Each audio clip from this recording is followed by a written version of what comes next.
오늘 우리에게 주신 하나님의 말씀은 마태복음 20장 29절부터 34절까지의 말씀입니다. 마태복음 20장 29절부터 34절까지의 말씀, 신약성경 34쪽에 있습니다. 우리 한 목소리로 읽겠습니다. 그들이 여리고에서 떠나갈 때에 큰 무리가 예수를 따르더라. 맹인 두 사람이 길가에 앉았다가 예수께서 지나가신다 함을 듣고 소리질러 이르되 주여 우리를 불쌍히 여기소서 다윗의 자손이여 하니 무리가 꾸짖어 잠잠하라 하되 더욱 소리질러 이르되 주여 우리를 불쌍히 여기소서 다윗의 자손이여 하는지라. 예수께서 머물러 서서 그들을 불러 이르시되 너희에게 무엇을 하여 주기를 원하느냐. 이르되 주여 우리의 눈 뜨기를 원하나이다. 예수께서 불쌍히 여기사 그들의 눈을 만지시니 곧 보게 되어 그들이 예수를 따르니라. 아멘. 오늘 말씀은 이 마가복음과 또 누가복음에도 나오는 아주 유명한 이야기입니다. 눈먼 자가 예수님께로 나와서 그 눈을 고침받는 아주 간단한 그런 사건인데요.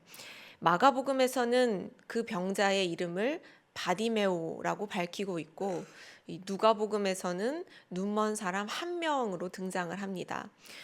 그런데 오늘 우리가 읽은 이 마태복음에서는 눈먼 두 사람으로 등장을 합니다. 공교롭게도 이 본문 바로 앞에 나오는 이야기와 묘하게 대조적인데요. 이 마태복음 20장 20절과 21절을 보시면 이렇게 기록하고 있습니다. 그때의 세베대의 아들의 어머니가 그 아들들을 데리고 예수께 와서 절하며 무엇을 구하니 예수께서 이르시되 무엇을 원하느냐. 이르되 나의 이 두 아들을 주의 나라에서 하나는 주의 우편에 하나는 주의 좌편에 앉게 명하소서. 세베대의 아내가 그의 두 아들을 데리고 지금 예수님께로 나아가서 주님의 나라가 오실 때 주의 우편과 좌편에 우리 아들들 좀 앉혀주십시오 하고 청탁하는 내용이 나옵니다. 그 아들들을 마가복음에서 야고보와 요한이라고 밝히고 있지요.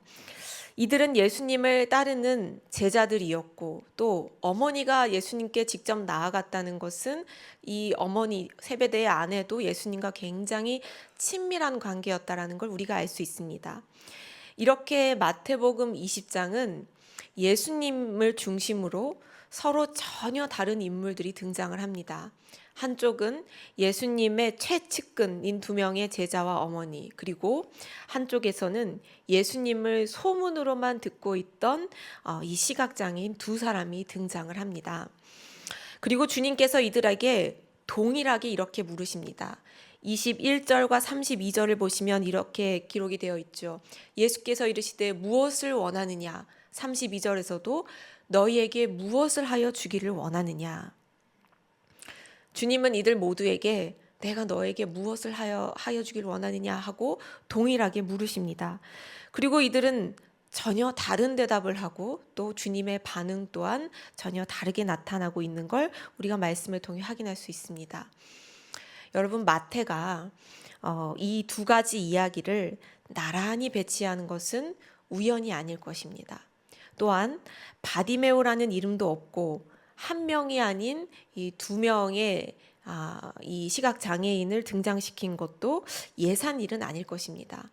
아마 우리 성도님들께서 다 눈치를 채셨겠지만 오늘의 말씀은 진정으로 눈이 먼 자가 누구인지를 우리에게 묻고 있습니다.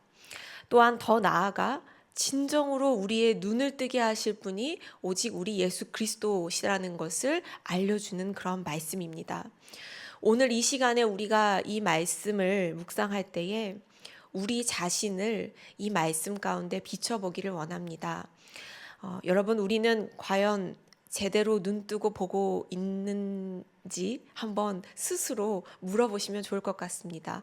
물론 여기 계신 분들은 이미 다 우리 하나님의 은혜로 말미암아 이 영적인 눈이 열리신 분들인 줄로 제가 믿습니다.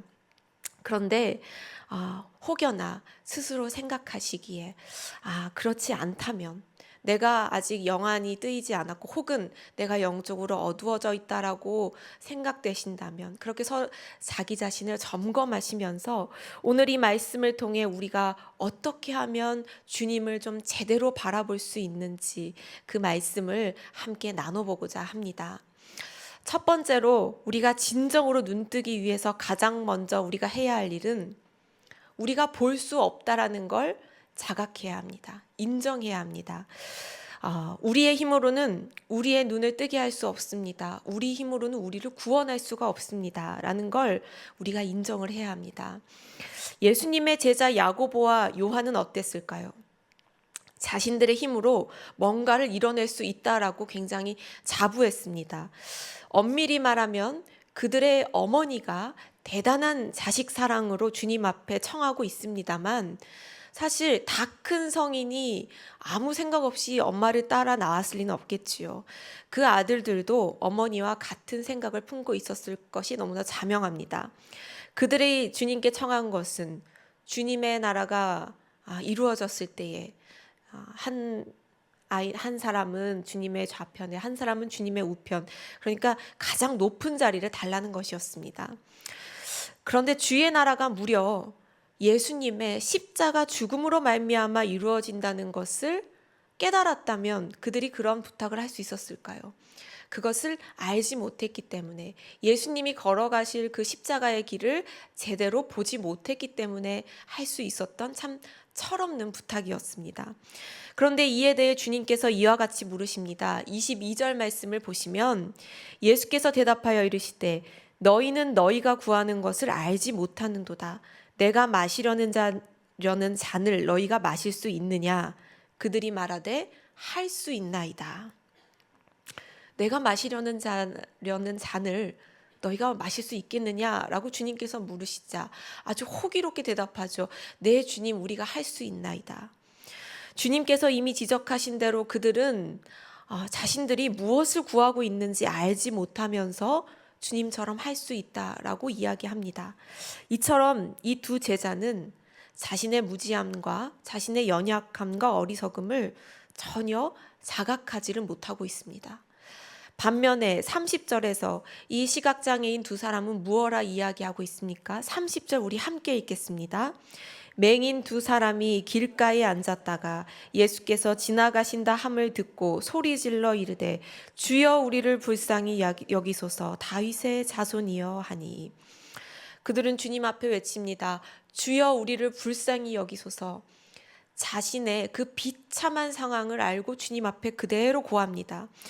그들은 자신이 얼마나 무지한 존재인지 무력한 존재인지 주님이 아니면 그 누구도 나를 구할 수 없다라는 사실을 알고 있는 힘껏 주님을 향해 부르짖습니다. 그리고 우리 주님의 발길을 붙잡습니다. 여러분, 우리가 이처럼 주님의 역사하심을 맛보기 위해서는 우리 자신이 어떤 존재인지를 먼저 제대로 깨달아야 합니다. 내 열정과 내 지혜와 내 능력은 한계가 너무나 명확합니다. 심지어 대체 무엇을 위하여 그렇게 열심히 살아가는지조차 알지 못하고 그저 맹목적으로 달려갈 때도 있습니다. 제자들도 그러했습니다. 주님께서 말씀하셨지요. 너희는 너희가 구하는 것을 알지 못하는도다. 그들은 누구보다 가까이에서 주님을 보자 하고 주님을 따른다라고 자부했지만 정작 주님이 가시는 그 십자가의 길을 제대로 알지를 못했습니다. 여러분, 사람들은 나름대로 모두가 최선을 다해 살고 있지만 때로는 정작 그 삶이 무엇을 위한 삶인지조차 알지 못한 채로 그냥 뿌연 안개 속을 달리듯 살아가기도 합니다. 그러다가 어느 날 뒤를 돌아보면 인생의 허무함과 그 절망에 빠지고 마는 것이겠죠. 그러니 우리가 그 절망의 끝에 다다르기 전에 우리는 얼른 깨달아야 합니다. 내가 얼마나 눈이 어두운 존재인지를, 또 얼마나 많은 욕심이 나의 눈을 가리고 있는지를 인정해야만 그 다음 치유의 과정으로 넘어갈 수가 있습니다. 여러분, 혹시 넷플릭스에서, 제가 넷플릭스를 너무 자주 보는 것 같은 마음이 들어 좀 민망한데요. 넷플릭스에서 정신병동에도 아침이 와요라는 드라마를 혹시 보신 분들이 계신지요? 네, 이런 드라마인데요. 배우 박보영 씨가 이 정신병동 간호사를 연기합니다. 그 병원 내에서 간호사와 그리고 환자들 사이에서 일어나는 그 에피소드를 담고 있는 드라마입니다. 우리는 정신질환이나 또 정신병원에 대해서 알게 모르게 좀 편견을 가지고 있지 않습니까? 그리고 그 정신질환을 앓는 사람에 대해 이 막연한 두려움을 좀 가지고 살아갑니다. 그런데 이 드라마는 그런 부분들을 참 부드럽고 따뜻하게 풀어내면서 모두의 입장을 헤아리고 좀 품으려는 노력이 엿보이는 그런 아주 다정한 드라마입니다. 그런데 제가 이 드라마에서 가장 인상 깊었던 장면은 주인공인 아까 그 박보영이 연기한 정다은 간호사가 그만 우울증에 걸리고 마는 장면입니다. 그녀는 자신이 돌보던 아주 애착을 가지고 돌보던 한 환자의 안타까운 죽음을 경험하면서 깊은 우울증에 빠지게 됩니다. 처음에는 내가 스스로 잘 극복하고 있다, 괜찮다라고 생각을 합니다. 그러나 이내 아주 그 극단적인 충동에 시달리면서 결국에는 이 정다은 간호사는 자기 직장이 아니라 또 다른 정신병동에 입원을 하게 됩니다. 그런데 정신과 간호사가 정신병동에 입원을 했으니 그 병을 더 잘 받아들였을까요? 잘 받아들이지를 못합니다. 의사에게 막 하소연을 합니다. 엄마가 병원에 입원을 시켰거든요. 의사에게 내가 사실 정신병동에서 일했던 간호사입니다. 내가 누구보다도 내 증상을 잘 알고 내가 무슨 약을 써야 하는지 내가 잘 압니다. 그러니 나를 좀 내보내 주세요. 내가 잘 치유할 수 있습니다. 라고 의사에게 하소연을 합니다. 그런데 당연히 의사는 이 정다은 간호사를 내보내 주지를 않죠. 그러면서 그녀에게 지금 당신이 얼마나 심각한 상황이고 아픈 상황인지를 알려주는 장면이 나오는데요. 이때 정다은 간호사가 잊고 있던 기억에서 잠시 지워버렸던 그 자기의 아픈 모습들을 막 기억하는 모습들이 나옵니다. 그러면서 자기가 차도를 막 들었던 그 모습, 그리고 덤프 트럭을 향해 막 달려들던 그런 모습들이 막 생각이 나면서 내가 나를 어쩌지 못하는구나. 내가 정말 우울증 환자구나. 내가 아프구나. 라는 걸 받아들이게 됩니다. 이렇게 이 간호사는 자신의 우울증을 인정하면서 그 치료의 첫 걸음을 내딛게 됩니다. 여러분, 우리도 그렇습니다. 우리가 오랫동안 신앙생활을 했고 또 수시로 예배하며 살아가지만 그러나 때로는 우리가 자각하지 못하는 새에 우리의 영적인 눈이 어두워질 때가 있습니다. 하나님과 우리 사이가 멀어지는 줄을 알지 못한 채 관성적으로 신앙 생활을 할 때도 있습니다. 그래서 정작 주님께서 걸어가신 그 십자가의 길과는 전혀 다른 길 위에서 세상의 영광을 취하기 위해 몰두할 때도 있습니다. 12 제자들이 그러했습니다. 그러나 그럴 때에 우리는 오늘의 말씀을 기억해야 합니다.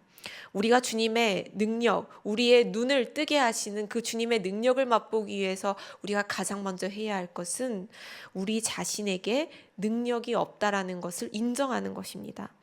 주님, 내가 아픕니다. 내가 연약합니다. 내가 무지합니다. 나는 나를 어쩌지 못합니다. 나는 내 마음 하나 다스릴 수가 없습니다. 나는 나를 구원할 수가 없습니다. 주님, 나를 불쌍히 여기소서. 오늘 길가에 앉아 주님을 향해 간절하게 외쳤던 그 두 사람처럼 우리도 우리 안에 소망 없음을 인정하면서 주님 앞에 겸손히 그리고 간절히 나아갈 때 우리 주님께서 친히 우리를 찾아오셔서 우리의 소망이 되어 주실 줄로 믿습니다. 두 번째로 우리가 우리를 눈뜨게 하시는 주님의 능력을 맛보기 위해 해야 할 것은 예수님의 소문만 듣고 있지 말고 어떻게든 예수님을 붙잡아야 합니다. 오늘 본문 29절과 또 앞서 읽었던 30절의 말씀을 우리 함께 읽어보겠습니다. 그들이 여리고에서 떠나갈 때에 큰 무리가 예수를 따르더라. 맹인 두 사람이 길가에 앉았다가 예수께서 지나가신다 함을 듣고 소리질러 이르되 주여 우리를 불쌍히 여기소서 다윗의 자손이여 하니. 예수님께서 여리고를 지나가실 때에 수많은 무리가 예수님을 에워쌌습니다. 얼마나 많은 사람들이 주님에 대한 소문을 들었겠습니까? 이 길가에 앉아있던 두 사람도 마찬가지입니다. 예수님에 대한 무수한 많은 이야기를 풍문으로 들었습니다. 그분이 병자들을 치유하시고 심지어 죽은 자도 살려내신다는 이야기를 듣고 정말 인생의 마지막 희망을 품었을 것입니다. 그러나 듣기만 들었지 도저히 앞을 볼 수 없기 때문에 주님을 따라 나서지를 못합니다. 그저 사람들이 우르르 몰려가는 소리, 막 왁자지껄 시끄럽게 떠드는 그런 소리를 들으면서 지금 주님이 지나가고 계시는구나 라는 걸 어렴풋이 가늠할 뿐입니다. 이제 두 사람은 선택해야 합니다. 이렇게 가만히 앉아서 예수님에 대한 무성한 소문을 듣는 것으로 그칠 것인지, 아니면 그 분을 붙잡아서 그 소문을 확인하고 나 또한 예수님과 함께 그 소문의 주인공이 될 것인지 결단해야 합니다. 여러분이라면 어떻게 하시겠습니까? 깜깜한 암흑 속에서 도저히 어디에 계시는지 알 수 없는 그 주님을, 여러분 있는 힘껏 주님을 향해 우리 주님을 붙잡으시겠습니까? 모든 분들, 여기 계신 모든 분들이 다 그렇게 하실 줄로 믿습니다. 우리가 때로는 영적인 눈이 어두워져서 하나님이 어디에 계시는지, 주님의 뜻이 도대체 어디로 향하고 있는지 도무지 판단이 안 설 때가 있습니다. 그럴 때는 주춤거리지 말고 전심을 다해 오직 주님을 찾아야 합니다. 주님을 찾는 자들을 주님께서 기뻐하시고 주님을 찾는 자들을 주님께서 구원하신다고 하셨습니다. 그리고 오늘 말씀에서처럼 주님을 찾는 자는 주님이 외면하지 않으시고 만나주시고 그 눈을 열어주십니다. 제자들은 어떠했을까요? 야고보와 이 요한의 소식을 듣고 나머지 10명의 제자들이 노발대발합니다. 왜냐하면 그들도 이 두 제자들과 똑같은 욕망을 품고 있었기 때문입니다. 다른 점이라면 이들을 대신해서 나서줄 그 대단한 어머니가 옆에 계시지 않았다는 것, 그 차이뿐이지 똑같았습니다. 만약 이들이 주님께서 걸어가시는 그 십자가의 길, 주님께서 드시려는 그 십자가의 잔, 죽음의 잔이 무엇인지를 정확히 알았다면 이 두 제자들을 향해 화를 내지 않았을 것입니다. 오히려 그들을 보며 딱하게 생각하고 안타까워하고 그 어리숙함을 이해하고 품으려 했겠지요. 우리 주님께서 이 모든 상황을 지켜보고 계셨습니다. 그런데 그들 중 누구도 주님을 찾지를 않습니다. 그저 야고보와 요한을 향해 분을 쏟아내기에 바쁩니다. 여러분, 제자들의 모습과 그리고 길가에 앉은 그 두 명의 장애인의 모습을 보면서 어떤 생각이 드십니까? 제자들은 참 복에 겨운 사람들입니다. 그런데 자신이 얼마나 큰 복을 받아 누리고 있는지를 깨닫지 못하고 있습니다. 그들이 서로 높은 자리를 차지하려고 아웅다웅할 때에 누군가는 주님의 근처에도 가지 못하면서 애타게 주님을 목 놓아 부르짖고 있으니 우리 주님께서 보시기에 이 상황이 얼마나 기가 막히고 안타깝고 그 마음이 슬프셨을까요? 25절을 보시면은 보다 못해 우리 주님이 제자들을 다 불러 모으고 다 이르십니다. 내가 취하고자 하는 영광이란 것은 세상의 고관들이 누리는 그런 권세가 아니다. 너희 중에 누구든지 으뜸이 되고자 하는 자는 오히려 남을 섬기는 종이 되어야 한다라고 말씀합니다. 이에 대해 그들이 주님의 뜻을 이제서야 제대로 깨우쳤는지 아직도 깨닫지 못했는지에 대해서 마태는 기록하고 있지 않습니다. 다만 그 직후에 주님을 애타게 찾던 그 두 병자들의 기록이 이어지는데 그들은 주님의 능력으로 말미암아 시력을 회복하고 주님을 바로 보고 주님을 따랐다라고 말씀합니다. 34절의 말씀입니다. 함께 읽어볼까요? 예수께서 불쌍히 여기사 그들의 눈을 만지시니 곧 보게 되어 그들이 예수를 따르니라. 여러분, 우리도 실은 제자들처럼 참 주님 곁에서 주님의 말씀을 늘 매일같이 들으며 사는 복에 겨운 사람들입니다. 하지만 듣기만 듣고 그 말씀을 살아내지 못한다면 우리는 무수한 그런 주님에 대한 무성한 소문에 심취해 있는 것과 다를 바가 없습니다. 우리는 제자들과 같이 당연히 예수님 곁에 찰싹 달라붙어 있어야 하겠지만 동시에 그 길가에서 목 놓아 주님을 찾던 두 사람처럼 우리 주님을 간절히 붙잡아야 합니다. 주님께 간절히 간구해야 합니다. 주님, 내가 여기 있습니다. 주님, 그런데 나의 지식과 지혜로는 내가 이 세상을 바르게 마주하고 바르게 해석할 수가 없습니다. 나의 힘으로는 주님의 뜻을 이해할 수가 없습니다. 주님, 나의 눈을 열어 주시옵소서. 내가 눈뜨기를 원하나이다. 주여, 나의 영안을 열어 주시옵소서. 하나님의 시선과 우리의 시선이 맞닿게 하여 주시옵소서라고 간절히 주님 앞에 기도할 때에 우리 예수님께서 분명히 우리의 눈을 어루만지시고 우리의 눈을 뜨게 하실 줄로 믿습니다. 세 번째, 우리가 주님의 능력을 맛보기 위해 해야 할 것은 그 어떤 방해에도 굴하지 않고 끝까지 끈질기게 간구해야 한다는 것입니다. 우리 31절 말씀 함께 읽겠습니다.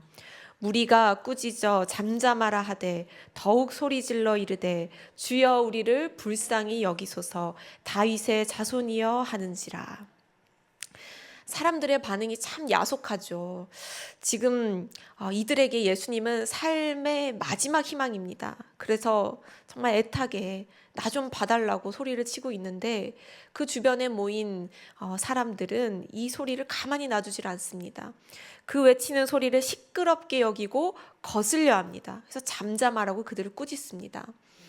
여러분 아시다시피 성경에는 잠잠하라라는 권면이 참 많이 나옵니다. 여호와께서 너희를 위하여 싸우실 것이니 너희는 가만히 있으라. 너희는 가만히 있어 내가 하나님됨을 알지어다. 잠잠히 하나님만 바라라. 이런 말씀들이 얼마나 많습니까? 그런데 이 모든 말씀은 단순히 조용히 있으라는 말이 아니라 하나님께만 소망을 두고 하나님만 바라보라라는 말씀이죠. 하지만 오늘 무리들이 꾸짖는 소리는 말 그대로 조용히 있으라, 시끄럽다라는 그런 이야기입니다. 전심을 다해 주님께로 나아가려는 이 두 사람의 마음을 짓밟고 그들을 실족시키는 소리입니다. 우리가 살아가는 세상 가운데에도 이런 소리들이 넘쳐납니다. 하나님께 전심을 다해 기도하는 우리의 모습을 비웃고 우리의 기도를 무가치하게 바라보는 시선들이 있습니다. 물론 기도를 무슨 요술봉 다루듯이 내 뜻을 이루게 하는 그런 도구로 기도를 취급하면 안 됩니다. 하지만 설령 그런 마음으로 내가 기도를 시작했다 하더라도 성령께서 우리의 기도를 도우시고 우리의 기도를 교정하시고 기도 가운데 깨닫게 하시면서 하나님의 뜻을 알려주실 것입니다. 우리가 모든 상황 가운데서도 기도를 놓지 말아야 하는 까닭은 바로 그 하나님의 주권, 하나님의 능력을 우리가 인정하기 때문입니다. 그러므로 우리는 어떤 상황에서도 기도를 쉴 수가 없습니다. 하나님께 간절히 부르짖을 수밖에 없습니다. 오늘 길가에서 예수님을 향해 부르짖던 두 사람은 온갖 멸시와 타박과 모욕을 견뎌가며 더 큰 소리로 주님 앞에 부르짖습니다. 주여 우리를 불쌍히 여기소서. 여러분, 누군가가 우리의 기도를 방해하고 또 우리를 낙심케 하고 자꾸 회의감이 들게끔 우리의 마음을 자극시킨다면 그만큼 사단이 우리의 기도를 두려워한다는 것입니다. 그리고 바로 그때가 더욱더 부르짖어야 할 때입니다. 곰곰이 생각해 보면 우리 주님께서 보실 때에 정말 잠잠해야 할 사람은 누구일까요? 예수님께 부르짖지 못하게 막았던 그 군중들, 그리고 내가 크냐 네가 크냐 논쟁하던 그 제자들 아니었겠습니까? 지금 중요한 것은, 우리 예수님에게 중요한 것은 내 우편과 좌편에 누구를 앉히느냐가 아닙니다. 또한 몰려드는 수많은 무리들의 환호 소리도 아닙니다. 주님께 중요한 것은 주님을 애타게 찾는 바로 그 한 사람입니다. 주님은 바로 오늘도 우리 예수님을 그렇게 간절히 찾는 그 한 사람의 소리를 듣고 싶어 하십니다.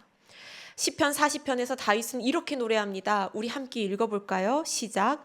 나를 향하여 하하하하 하며 조소하는 자들이 자기 수치로 말미암아 놀라게 하소서. 주를 찾는 자는 다 주 안에서 즐거워하고 기뻐하게 하시며 주의 구원을 사랑하는 자는 항상 말하기를 여호와는 위대하시다 하게 하소서. 나는 가난하고 궁핍하오나 주께서는 나를 생각하시오니 주는 나의 도움이시요 나를 건지시는 이시라. 나의 하나님이여 지체하지 마소서. 아멘. 다윗은 하나님 앞에 자신의 모든 억울함과 분노와 무력함을 다 올려드립니다. 다윗은 왕입니다. 스스로 보복할 힘이 있다고 충분히 생각할 수 있습니다. 그러나 모든 것을 내려놓고 온전히 주님만을 바라며 주님이 일하실 것을 기다렸습니다. 그리고 그 기다리는 중에도 자신을 향해 끊임없이 들려오는 그 비웃는 소리들을 다 견딥니다. 그러나 그 비웃음이 다윗을 무너뜨리지 못합니다. 왜냐하면 하나님께서 그들의 조소를 놀라움으로 바뀌게 하실 것이고 주를 찾는 모든 자들의 입술에서 찬양, 기쁨의 찬양이 터져 나오게 하실 것이라고 말씀하셨기 때문입니다.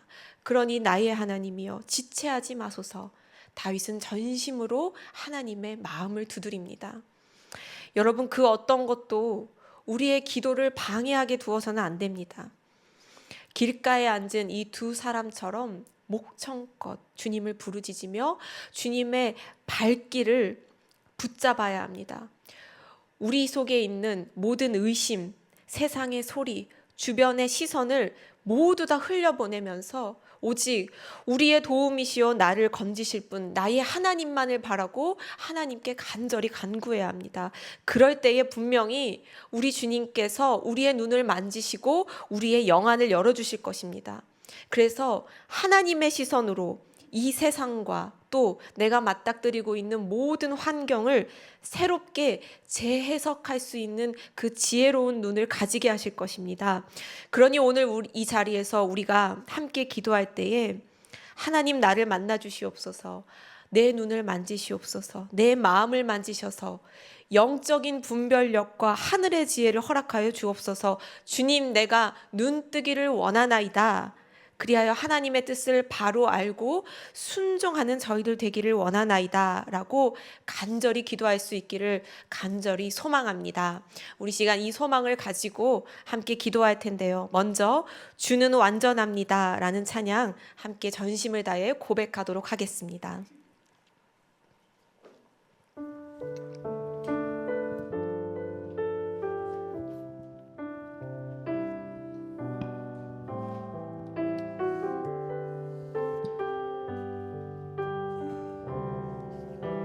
주여 우린 연약합니다. 우린 오늘을 힘겨워합니다. 주 뜻 이루며 살기에 부족합니다. 우린 연약합니다. 주여 우린 넘어집니다. 주여 우린 넘어집니다. 오늘 하루 또 실수합니다. 주의 긍휼을 구하는 죄인입니다. 우린 주만 바라봅니다. 한없는 주님의 한없는 주님의 은혜 온 세상 위에 넘칩니다. 가릴 수 없는 주 영광 온 땅 위에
실수합니다. 주의 긍휼을 구하는 죄인입니다. 우리 주만 바라보